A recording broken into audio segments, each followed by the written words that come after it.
খাগড়াছড়িতে এক শিক্ষককে পিটিয়ে হত্যার অভিযোগে পাহাড়ি ও বাঙালিদের মধ্যে সংঘর্ষ এবং গোলাগুলির ঘটনার জেরে জেলা সদরে ১৪৪ ধারা জারি করা হয়েছে।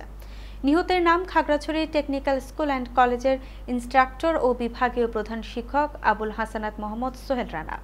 ১ অক্টোবর দুপুরে অনির্দিষ্টকালের জন্য ১৪৪ ধারা জারি করা হয় বলে নিশ্চিত করেছেন খাগড়াছড়ির জেলা প্রশাসক মোহাম্মদ শহীদুজ্জামান। জেলা প্রশাসক জানান, অপ্রীতিকর ঘটনা এড়াতে সদরে ১৪৪ ধারা জারি করা হয়েছে। সেখানে আইনশৃঙ্খলা রক্ষাকারী বাহিনী মোতায়েন রয়েছে। খাগড়াছড়ি সদর থানার ভারপ্রাপ্ত কর্মকর্তা আব্দুল বাতেন বৃথা জানান, ত্রিপুরার এক ছাত্রীকে আটকে রেখে ধর্ষণের অভিযোগে শিক্ষককে হত্যা করা হয়। এদিকে শিক্ষককে হত্যার প্রতিবাদে পাহাড়ি ও বাঙালি ছাত্রদের মধ্যে ধাওয়া পাল্টা ধাওয়ার ঘটনা ঘটেছে।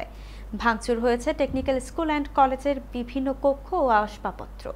আহত হয়েছেন ১৫ থেকে ২০ জন। নিরাপত্তা বাহিনী পরিস্থিতি নিয়ন্ত্রণে আনার দাবি করলেও পুরো শহর জুড়ে থমথমে অবস্থা বিরাজ করছে।